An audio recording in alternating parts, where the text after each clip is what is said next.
On va prendre notre invité, c'est Enzo de Monsieur et Madame Recyclage. On aime bien recevoir Monsieur et Madame Recyclage de temps en temps. Bonjour Enzo. Salut. Merci beaucoup d'être avec nous. Aujourd'hui, on va encore parler de recyclage parce que c'est un peu votre spécialité, avec Madame Recyclage qu'on salue également. Enzo, on voulait parler aujourd'hui du recyclage de canettes parce qu'on a vraiment l'impression que c'est le produit déjà le plus facile à recycler. Et en plus, le plus éco-responsable déjà. Quand on a envie d'acheter une boisson, tu vois ça dans un supermarché, si ça existe en version canette, tu dis vas-y, je le prends en canette. Qui n'a jamais bu du vin rouge en canette? Quel délice lors d'un pique-nique. Non mais voilà, tu te dis c'est non seulement recyclable, mais en plus recyclable à l'infini quoi. Mais apparemment non, c'est pas tout à fait ça. Eh ben malheureusement, mauvaise nouvelle, c'est un gros mytho. Voilà. D'accord. Déjà, est-ce que vous saviez qu'il y a du plastique dans les canettes en aluminium? Alors pas du tout. Non. Pour moi, il y a que de maintenant, vous l'alu. le savez. D'accord, ok. Voilà. Et il y a même des vidéos sur YouTube, par exemple, quand on tape le secret des canettes en aluminium, en fait on peut dissoudre la partie métal dans de l'acide, il reste que la partie plastique. Et en fait on voit par exemple le coca, il tient tout seul dans la poche en plastique. D'accord. Ah, c'est ouf. Ah oui, donc comme les gobelets en carton en fait. Et oui, voilà. Et donc il y en a à l'intérieur et à l'extérieur. Alors à l'extérieur, c'est tout ce qui va être un peu encre et vernis pour la marque. D'accord. Et à l'intérieur, c'est pour protéger en fait soit de la corrosion, soit que la boisson n'ait pas un goût ce qu'on appelle astringent, qui est le goût un peu métallique des fois. Ah, ok. Ah, d'accord. Et donc, ça, c'est le bordel du coup quand tu mets ça dans ta benne à ordures et que ça part à la déchetterie, quoi. Et quand ça va chez quelqu'un qui va fondre l'aluminium, c'est une fraction qui disparaît, qui est sacrifiée, quoi. Ouais. Mais ils peuvent quand même conserver la partie aluminium. Genre les deux sont pas, parce que moi je suis pas chimiste, je suis d'ailleurs rien du tout, je suis même une merde humaine. Voilà, sans vouloir trop me dévaloriser, mais j'y connais rien en rien.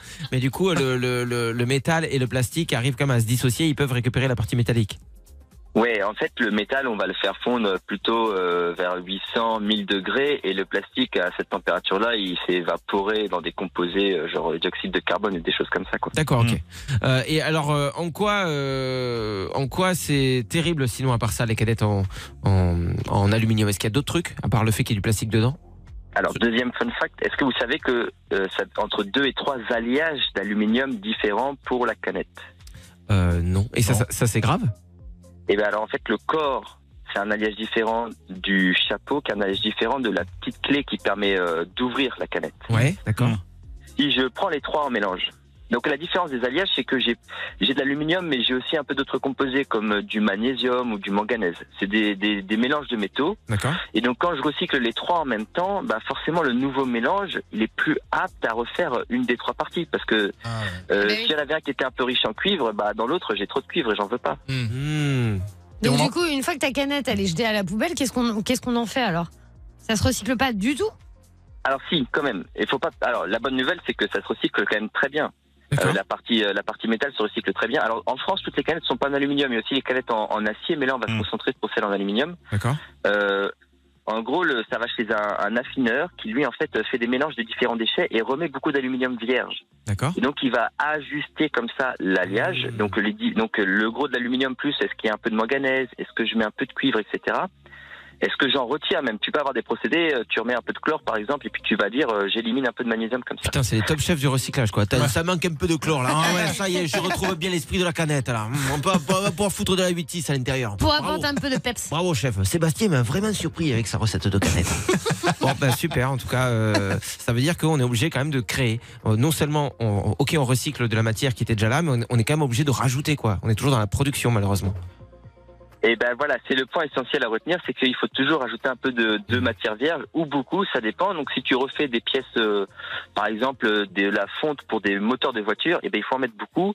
Mais tu peux quand même avoir des procédés pour séparer ces différents alliages dans le recyclage. Donc toutes les usines l'ont pas. Celles qui l'ont, elles peuvent quand même chauffer, et il y en a un des deux, il fait des grains plus petits, et quand tu les tamises, un peu comme quand tu essayes d'avoir les petits grains en bac à sable là. Ouais. Tu peux les séparer, mais tout le monde fait pas ça. Oui, parce que ça demande aussi un investissement, je suppose.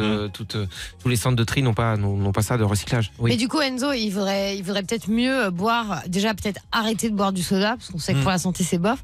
Et peut-être dans du verre alors. Alors c'est vrai que quand on parle emballage et on parle recyclage, on oublie souvent de questionner un peu le produit de base. Buvez pas de trucs trop sucrés, c'est pas bon pour la santé. Ouais. Mais là, effectivement, il y a un peu une question de souvent, en fait, on se dit, la meilleure solution, c'est de passer sur des emballages qui sont recyclables à l'infini. Donc, les gens qui étaient sur du verre, de la bouteille, comme le vin, par exemple, vont dire, la canette, il y a moins de matière, que c'est plus solide. Donc, c'est mieux pour l'environnement de passer sur des canettes. Ouais. Sauf qu'en fait, on vient de voir que cette histoire de recyclage infini, c'est pas vrai. Et en fait, le côté où je cherche la matière miracle, c'est une mauvaise idée. Ouais. Ce qui va être vraiment important, c'est de dire, là, c'est le fait de réemployer mon emballage. Et donc, il faudrait que, si c'est du vin, par exemple, il faudrait que je passe sur de la bouteille consigne pour le réemploi. Ouais. Ah oui. Oui, c'est bête comme chou. ouais, Et ça revient de plus en plus. Moi, j'y crois vachement. L'avenir, c'est la consigne. Je le dis souvent. On en trouve de plus en plus. Il y a beaucoup de commerces qui pratiquent ça. Oui, c'est vrai, même des commerces de proximité, surtout d'ailleurs. C'est super. Merci de nous avoir fait, bien sûr, visiter un peu le monde de la canette, Enzo. Et on retrouve Monsieur et Madame Recyclage sur les réseaux sociaux. Si vous voulez les suivre, on vous partage leur compte sur le compte Instagram de l'émission. Merci d'avoir été avec nous, Enzo. Oui, merci. Salut. Bisous, Enzo. Salut. À très bientôt, salut. On revient avec le I'm So Excited dans quelques instants et puis il y aura notre coach Lucille Paul Chevance pour parler avec nous de mémoire. Il y aura aussi les C'est quoi ça de Nico à 10h30. De quoi va-t-on parler, cher Nicolas? On va parler des choses justement qu'on mange sans le savoir. On parle encore de bouffe, toi t'as Comme fait des canettes par exemple.